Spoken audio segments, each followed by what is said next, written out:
Which Florida State and Florida commitments could LSU flip? That's what we're going to talk about in this video. I got LSU recruiting insider Billy Embody on.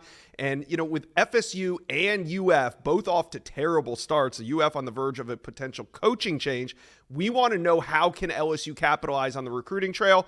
We're going to find that out. But first, LSU fans, do me a favor and hit subscribe to the On3 Recruits channel, the best recruiting channel on all of YouTube. So go on, jump aboard, and hit subscribe. Thank you. All right, let's bring on Billy Embody, and we got a couple dumpster fires. Your words, not mine, coming from your article on the LSU site. But let's start with Florida State, right? There's two commits I want to talk about, and really, even before this season started, LSU was already tied to both of these guys. So let's start with offensive lineman Solomon Thomas.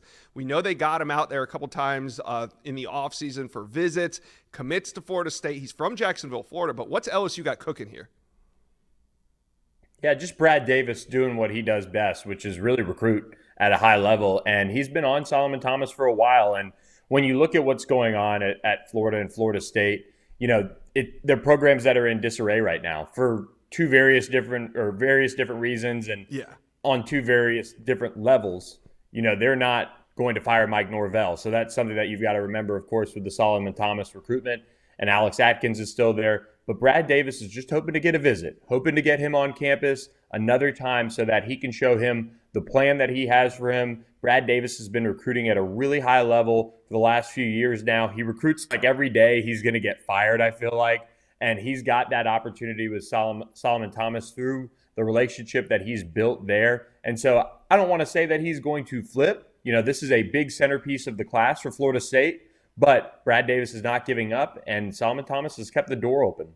Yeah, next on the list, we got wide receiver C.J. Wiley. He's a four-star wide receiver from the state of Georgia, and he was maybe one of the bigger surprises of the summer when he announced his commitment to FSU, because a lot of experts thought it was a two-team race. And FSU won one of those teams. It was LSU and Georgia, with FSU being that third team, maybe just a hat on the table. He picks FSU. Of course, the Noles start out 0-3. Now, we know Georgia's picked up communication with him. What about LSU? LSU, it sounds like, is keeping in touch. And they've gone out and got Derek Meadows. They've had Teron Francis. They've been able to, address the wide receiver position in its recruiting class. They flipped Philip Wright as well from Michigan. But with C.J. Wiley, they need a big body receiver. They need that added size on the outside. I think that's something where, whether it's Garrett Nussmeier or you look ahead to Bryce Underwood in the future, they're going to want the ball vertically downfield. And C.J. Wiley's ability to win the jump ball on the outside. And also, if he puts on weight and one day becomes a matchup nightmare at tight end or a Y, that's something that you would want as an offensive coordinator, is that versatility. So for co-offensive coordinator Cortez Hankton, he continues to stay in touch here. It's not turned to that level of, wow, it's an all-out press and everybody nationally is talking about LSU coming on strong for C.J. Wiley, but they were a finalist in his recruitment when he made his commitment over the summer, and they're continuing to keep in touch in hopes that if he does not see something that he wants to be a part of in Florida State in the future, they could be there to bring him in for another visit and continue to have those conversations and maybe come away with a signature on National Signing Day. Yeah. All right, C.J. Wiley, that recruitment. I think both LSU and Georgia, they don't need to press right now because it doesn't look like Florida State's season's going to turn around anytime soon. So C.J. Wiley, let him take his visits, and then he'll probably make another decision down the road. Speaking of going down the road, let's head south down I-75 to Gainesville, where as of right now, Billy Napier still has his job. I know our Gators Online site reporting there was BOT meetings going on, so all that, go to Gators Online. But we are here to talk a little recruiting. Defensive lineman Jeremiah McCloud, the 3-star prospect, is on LSU's radar. What's the connection there? I got to tell you guys about this new series that dropped on Amazon Prime about how NIL has changed the college sports game. It's called The Money Game, executive produced by Shaquille O'Neal, LSU alum, and it's on Amazon Prime. It drops September 10, where this is a great show. They follow Livy Dunn, Angel Reese, and Jaden Daniels, their last seasons at LSU. You guys are going to find this really interesting. I promise. Take a look. Can I see how I look before we start? July 1st, 2021, the NIL rule changed. That's the day my life changed. The schools were reaping the benefits of the billions of dollars in TV contracts. For almost 100 years, no one challenged it. Now, the Libby Dunns and the Angel Reeses, they're getting 6- and 7-figure deals. The more eyes you got on you, the more people are going to try to tear you down. I do get a lot of inappropriate comments. All the stuff that they say on a daily basis is disgusting. You're playing on the biggest stage every week. Angel Reese is not active tonight. Could you expand a little bit more on why Reese didn't play? Yeah, I could, but I won't. I don't have to tell you guys everything that's going on in my life. And now, for the big moment, your 2023 Heisman winner is... I guarantee there's some girl out here who is trying to get their hooks into Jaden Daniels. I'm not going to let anybody take my focus from the game. You don't have to play the money game, but if you want to capitalize, you can do that. I love the game. I can also take care of my family for generations.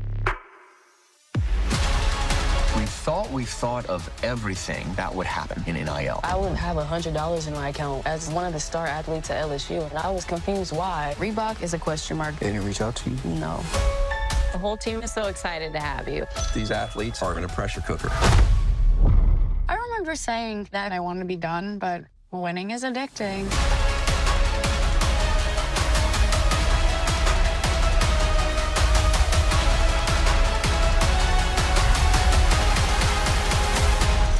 I think this is the beginning of it, and it's beautiful.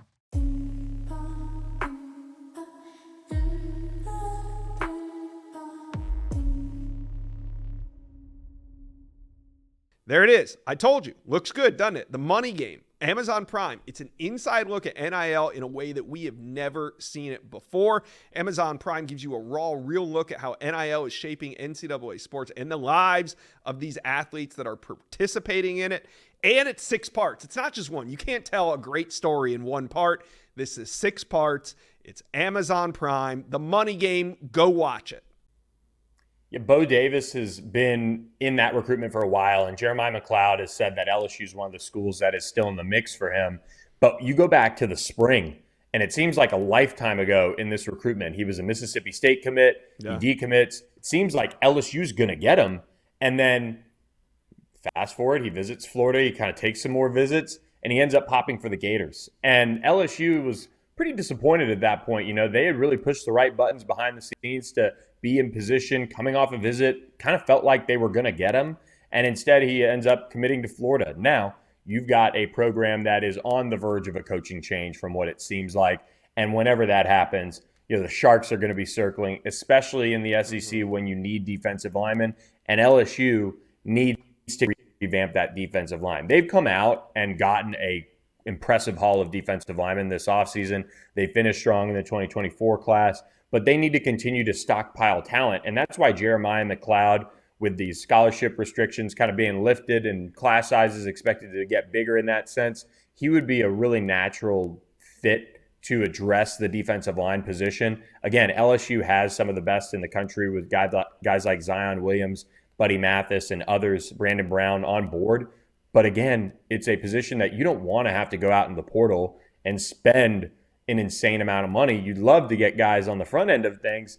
And while NIL is still certainly a factor, it's a lot easier to get high school guys in a sense and hope that you hit on them and then have to pay them even more. Whereas, you know, instead of with the portal, which LSU found out, it could get pretty insane icy over the offseason. Yeah. All right. Now, the Gators, you got another commit here that's on LSU's radar. The Gators have one of the best wide receiver classes going right now. And one of the pieces is Naeshaun Montgomery, a South Florida wide receiver, who I believe is the most recent commitment to the Florida Gators, at least in the wide receiver group. So Naeshaun Montgomery, you know, looking around potentially, why would LSU be a good fit for Montgomery?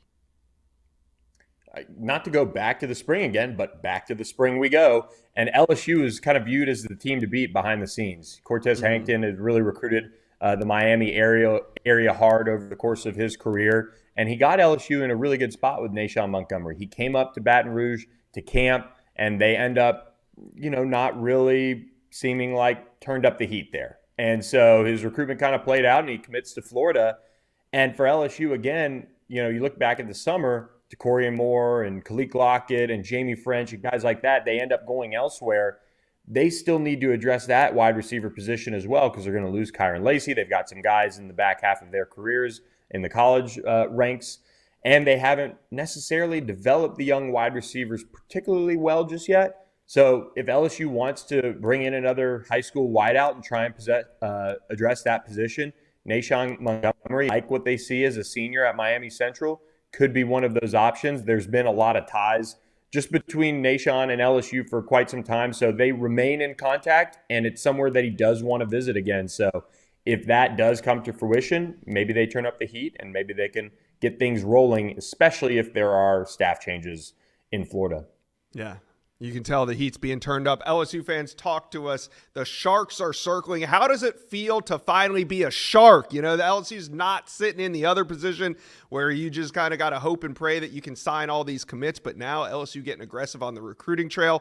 Talk to us. Let us know what it feels like to be a Shark. And also the guys we talked about, who do you want to land? Let us know. Comment section below.